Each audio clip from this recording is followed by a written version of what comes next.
We live in a world where we have two extremes: the ability to order anything instantly and have gratification nearly instantly, with an abundance of information that makes our decision-making process really, really slow at times. If it's not impulsive, sometimes we get analysis paralysis. In this video, I want to talk about a research paper that Google has done called The Messy Middle. And it turns on its head everything that we have been using as marketers, like funnel marketing and even flywheel marketing. Because as we know, we make our decisions from a trigger event, and then there's a messy process in the middle. All of it sometimes happens in our head entirely in a split second, and sometimes it can take months and months. And then it results in a purchase. Now, Google has started to train their algorithms and their AI around this messy middle. Stay until the very end, because I'll also show you some frameworks on how to think about using AI and approaching this messy middle. My name is Justin Theng. I believe that the right systems help us grow wealthy, stay healthy, and have better, richer relationships. If you like this topic or other topics like it, be sure to hit the like button and the subscribe button and the bell notification icon so you can be notified whenever I post. Now let's talk about Google. The way people make decisions is messy, and it's only getting messier. Still, there are a few things that we need to know about purchase behavior. We need to know that what happens between trigger and purchase decision-making is not linear. We know there is a complicated web of touchpoints that differs from person to person. What is less clear is how shoppers process all of the information and choice that they discover along the way. What Google set out to understand with their new research called the messy middle is how that process influences what people ultimately decide to buy. As the internet has grown, it has transformed from a tool of comparing prices to a tool for comparing, well, everything. That's clear in how we've seen purchase behavior change over the years on Google search. I mean, take the term cheap and best. Worldwide, search interest for best has far outpaced search interest for cheap. Now think about that for a second. Doesn't it mean the same thing? Those same dynamics hold true. The difference between searches for best and for cheap holds true in countries around the world like Germany, India, Italy. For example, when cheap and best are translated into their local languages. And the precise value of cheap may vary between individuals, but it still carries a singular meaning: low cost. However, the word best, on the other hand, can have a wide range of meanings, including, well, value, quality, performance, popularity, and yeah, even price. This is the kind of research behavior that happens in the messy middle, as Google calls it. And it happens between a trigger event, and a purchase event. If you were to use the language of funnels, you have the top, the bottom, and blah in the middle. And if you think about your own purchase behaviors, you probably know this to be true. Now, applying behavioral science principles to the purchase decision process, Google was able to update their perspective on consumer decision-making with the help of behavioral science experts. They started on a journey into decoding how consumers today decide what to buy. Consumers like you and me, consumers like our customers. They conducted literary reviews, shopping observation studies, search trend analysis, and large-scale experiments. And their aim was to understand how customers make decisions in an online environment when there's abundant choice and limitless information. What they found was that people deal with scale and complexity by using cognitive biases encoded deep in their psychology. It's the reason TLDR exists, too long didn't read. Heck, you might be watching this video and going, gee, just give me the summary, would you? Well, stay until the very end, because I'll tell you where to find that summary. Just kidding.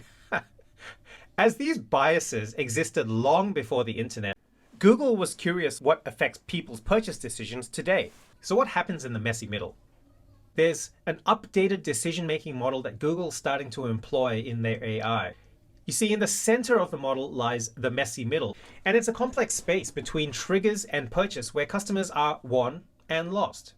People look for information about a category's products and brands and then weigh all of the options, and this equates to two different mental models in the messy middle: exploration, which is an expansive activity, and evaluation, a reductive activity.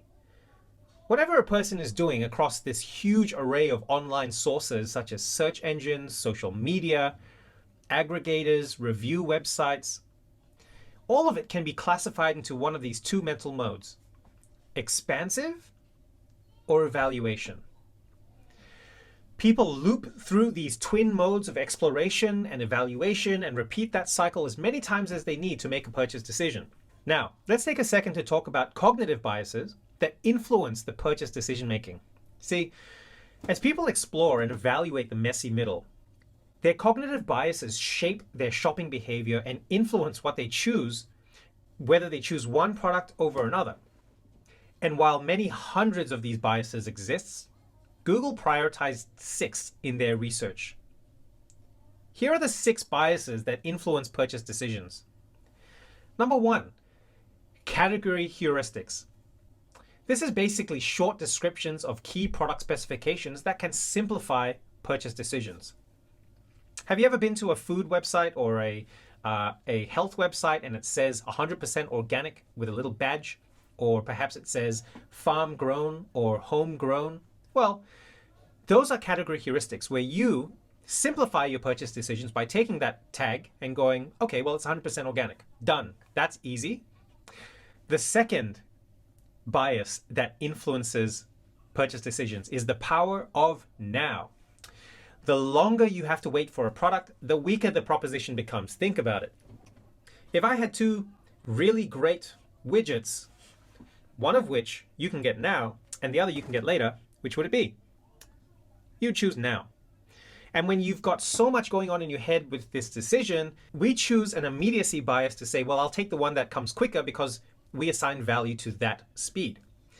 The third bias is social proof. Recommendations and reviews from others can be super persuasive. So persuasive, in fact, that if we see a recommendation or a review from people we know or even people we don't know, people who seem just like us, we'll throw the rest of the decision-making process away and just say, well, if so many people are behind this, they must be right.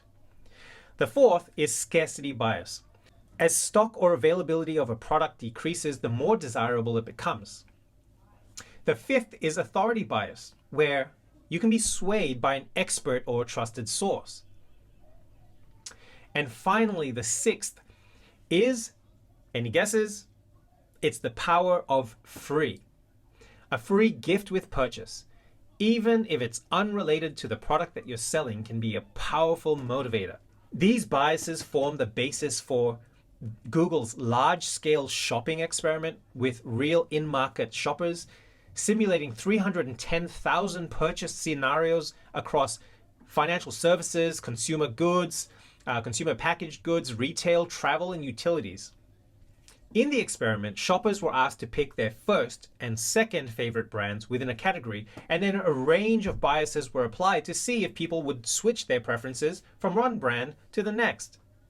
To test an extreme scenario, the experiments also included a fictional brand in each category to which shoppers had 0 prior exposure. The results showed that even the least effective challenger brand, a fictional cereal brand, still managed to win 28% of shopper preference from the established favorite when it was supercharged with benefits including 5-star reviews, an offer for 20% extra off for free, and in the most extreme cases, a fictional car insurer won 87% share of consumer preference when supercharged with advantages across all 6 biases. Wow! The experiment showed that when applied intelligently and responsibly, behavioral science principles and the behavioral and informational needs they align with are powerful tools for winning and defending consumer preferences in the messy middle. Now, you might think this is quite an old school marketing trick. Us marketers, we are good when we know how people tick. Give me that pen and I'll sell it because I know how people think, right? So how come in an age of AI this works? Shouldn't the AI just be able to predict what we want? Well, let's talk about that. Let's talk about how marketers can succeed in the messy middle. Although it might seem like a very complicated place, it's important to remember that consumers are just feeling like it's normal shopping. The goal isn't to force people to exit the loop shown in the model, but to provide them with the information and reassurance that they need to make a decision. Gentle nudges. Luckily, whether you're a category giant or small challenger brand, the approach is exactly the same. It's these. Ensure that you have brand presence, so your product or service is strategically in front of mind while your customers explore. Yeah, it's kind of similar to what we used to do with awareness ads, but it's more than just awareness. It's the accumulation of all of your marketing, be it conversion ads, shopping ads, Instagram, social media. It's this brand presence that allows you to stay front of mind as customers explore. Secondly, you want to be able to employ behavioral science principles intelligently and responsibly to make your proposition compelling as consumers evaluate their options. Thirdly, you want to close the gap between trigger and purchase so your existing and potential customers spend less time exposed to competitor brands. It's all about that mind share. And you want to build flexible, empowered teams who can work cross-functionally to avoid traditional branding and performance silos that are likely to leave massive gaps in the messy middle and make it even messier. Heck, it might even become a messy puddle. Now, if you want more information about this, I really recommend that you read Google's Messy Middle white paper.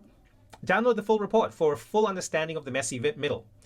One thing that stands out to me was that even if you're going to use scarcity as a tactic, be careful how you use it, because it only takes one bad experience for a consumer to sense that there is false scarcity tactics being employed for them to lose trust in your brand and never come back ever again. Now, I promised you a little bit of a bonus, and what I want to do is quickly share with you an approach and a framework for dealing with the messy middle. If we think about this as the messy middle, the three core areas that you want to build on that Google's white paper talks about is human intelligence, artificial intelligence, and customer intelligence, which is the data that you collect about your customer. Now, the overlap of these three areas is where it gets really interesting.